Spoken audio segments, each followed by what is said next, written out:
بسم اللہ الرحمن الرحیم۔ عام طور پر دیکھا جاتا ہے لوگ اکثر اوقات سادہ لیکن طاقتور دوا کی اہمیت کو بھول جاتے ہیں۔ استغفار یعنی استغفر اللہ، میں اللہ سے معافی چاہتا ہوں۔ ہمارے پیارے نبی صلی اللہ علیہ وآلہ وسلم کی سنت ہے کہ وہ روزانہ 100 مرتبہ استغفار کیا کرتے تھے۔ اس سادہ سی خوبصورت دعا کے پڑھنے کے فائدے اور فضائل دیکھتے ہیں۔ استغفار، استغفر اللہ، راحت اور خوشی کا دروازہ ہے۔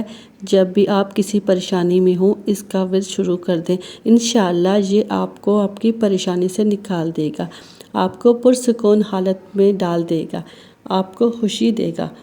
استغفار سے پریشانی دور ہوتی ہے، دعائیں قبول ہوتی ہیں۔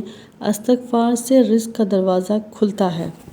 استغفار کا ذکر آپ کو راحت دیتا ہے۔ جب آپ کے اندر کوئی اداسی محسوس ہو یا جب آپ پریشانی کے عالم میں ہوں، مایوس ہو چکے ہوں دنیا سے، تو آپ استغفار کا ورد کیجئے، استغفار کا ذکر کیجئے، تو آپ کی پریشانی انشاءاللہ دور ہو جائے گی۔ استغفار کا ورد ہمارے نفس کو پرسکون کرنے کا ایک مؤثر طریقہ ہے۔ ہمارے دماغ اور ہمارے جسم سے دنیاوی پریشانیوں کو دور کرتا ہے۔ یہ ہمیں مدد دیتا ہے کہ ہم ڈپریشن میں مبتلا ہیں اگر تو ہمیں پرسکون کرتا ہے، ہمارے ڈپریشن کو کم کرتا ہے۔ استغفار اللہ ہمیں ہر قسم کے گناہوں سے بچنے میں ہماری مدد کرتا ہے۔ باقاعدگی سے یہ کہنا ہمیں یاد دلاتا ہے کہ اللہ ہر جگہ موجود ہے، اور اس طرح غلط کام کرنے کے امکانات بہت کم ہوتے ہیں اور ہم غلطیوں سے بچے رہتے ہیں۔ ہمارے نبی صلی اللہ علیہ وآلہ وسلم ہمیشہ استغفار کرتے رہتے تھے۔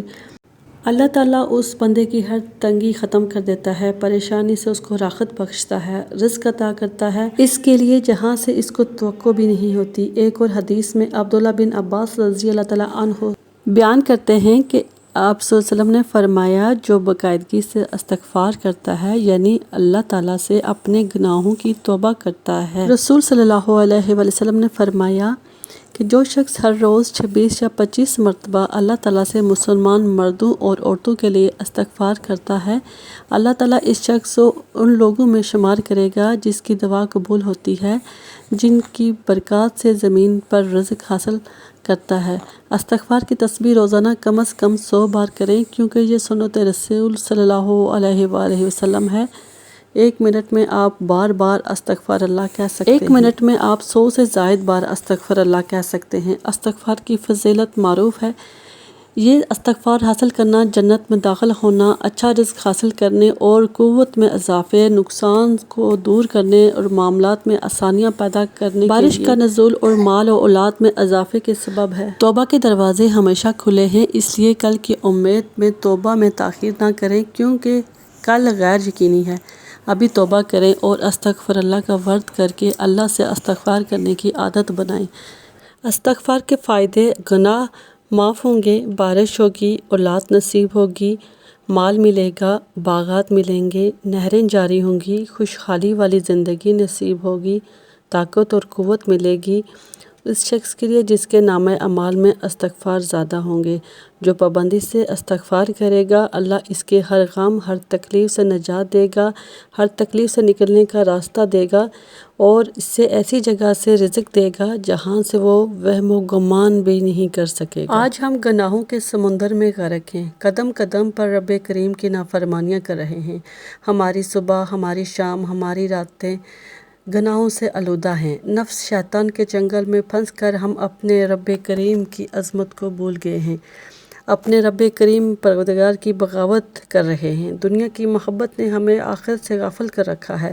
اس فانی، عارضی اور ختم ہو جانے والی زندگی کو ہم نے اپنا نظریہ بنا لیا ہے۔ خوف خدا، فکر آخرت اور بارگاہ الہی میں حاضری کا احساس محروم ہو گیا ہے۔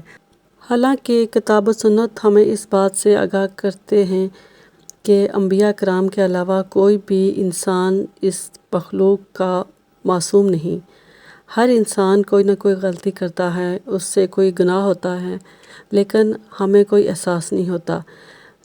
بہترین جو خطا کار وہ ہے جو اپنے کیے پر شرمندہ ہو، اپنی غلطی کا اس کو احساس ہو، اس کے بعد وہ اپنے رب سے اس کا استغفار کرے، اس گناہ کی معافی مانگے، نبی کریم صلی اللہ علیہ وآلہ وسلم نے ارشاد فرمایا، جب بندہ اللہ تعالیٰ سے توبہ کرتا ہے تو اس کی توبہ سے رب کریم اس سے زیادہ راضی اور خوش ہوتے ہیں جتنا تم میں سے کوئی اس وقت ہوتا ہے کہ جب وہ اپنی سواری پر جنگل بیابان میں جا رہا ہو، اچانک وہ سواری اس سے گم ہو جائے، اس حال میں کہ اس پر اس کا کھانا پینا بھی رکھا ہوا ہو، اور اس کی واپسی سے مایوس ہو جائے اور ایک درخت کے سائے میں آ کر لیٹ جائے۔ ابھی وہ اس حال میں ہو کہ دیکھے وہ سواری اس کے پاس کھڑی ہو، پس وہ اس کی لگام تھام لے، پھر مسرت اور شادمانی کے عالم میں یہ کہہ بیٹھے، اے اللہ، آپ میرے بندے اور میں آپ کا رب، یعنی خوشی کے باعث غلط جملہ بول دے۔ جناب رسول صلی اللہ علیہ وسلم نے اپنے مبارک عمل سے بھی امت کو استغفار کی طرف توجہ فرمائی ہے۔ ایک اور حدیث شریف میں ارشاد فرمایا، اے لوگو، اللہ کے سامنے توبہ کرو، بے شک میں بھی دن میں 100 مرتبہ توبہ کرتا ہوں۔ ابلیس نے اپنے چیلوں سے کہا، تم انسانوں کو کس طرح گمراہ کرتے ہو؟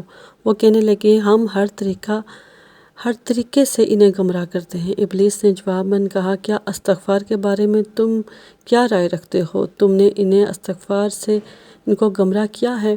یہ سن کر اس کے سب چیلے جو ہیں انہوں نے جواب دیا کہ استغفار تو وہ عمل ہے جو توحید باری تعالیٰ کے ساتھ جڑا ہوا ہے، اس پر ہمارا زور کیسے چل سکتا ہے؟ ابلیس نے کہا، میں انسانوں کے درمیان ایسی چیز پھیلاؤں گا جس پر انہیں استغفار کرنے کی نوبت نہیں آئے گی۔ شیطان نے انسانوں میں خواہشات اور تمناؤں کو پھیلایا، جیسے کوئی گناہ نہیں سمجھتا، اس پر استغفار بھی نہیں کرتا۔ جناب نبی کریم سرکار دو عالم صلی اللہ علیہ وآلہ وسلم نے ارشاد فرمایا، بے شک شیطان نے حق تعالیٰ سے کہا تھا، اے میرے رب، تیری عزت کی قسم، میں ہمیشہ تیرے بندوں کو گمراہ کرتا رہوں گا جب تک کہ ان کی روحیں ان کے جسموں میں موجود رہیں گی۔ حضرت نوح علیہ السلام کی قوم لمبے عرصے تک آپ صلی اللہ علیہ وآلہ وسلم کو جھٹلاتی رہی تو اللہ تعالیٰ نے ان پر بارش روک دی۔ 40 سال تک ان کی عورتوں کو بانجھ کر دیا، ان کے مال ہلاک ہو گئے، جانور مر گئے۔ جب ان کا یہ حال ہوا تو حضرت نوح علیہ السلام نے ان سے فرمایا، اے لوگو، تم اپنے رب عز و جل کے ساتھ کفر و شرک کرنے پر اس سے معافی مانگو، اللہ تعالیٰ پر ایمان لا کر اس کی مغفرت طلب کرو تاکہ اللہ تعالیٰ تم پر اپنی رحمت کے دروازے کھول دے، کیونکہ اللہ تعالیٰ کی اطاعت اور عبادت میں مشغول ہونا خیر و برکت وسعت رزق کا سبب ہے۔ کفر سے دنیا برباد ہو جاتی ہے، بے شک اللہ تعالیٰ اسے بڑا معاف فرمانے والا ہے جو سچے دل سے اس کی بارگاہ میں رجوع کرے۔ اگر تم توبہ کر لو گے تو اللہ تعالیٰ تجھے معاف کر دے گا، تم پر موسلا دھار بارشیں بھیجے گا اور مال اور بیٹوں میں اضافے سے تمہاری مدد کرے گا، تمہارے لیے باغات بنا دے گا، تمہارے لیے نہریں بنائے گا تاکہ ان سے تم اپنے باغوں کو پانی دو۔ اس سے معلوم ہوتا ہے کہ اللہ تعالیٰ کی بارگاہ میں استغفار کرنا اور اپنے گناہوں سے توبہ کرنے سے بے شمار دنیاوی اور دینی فائدے حاصل ہوتے ہیں۔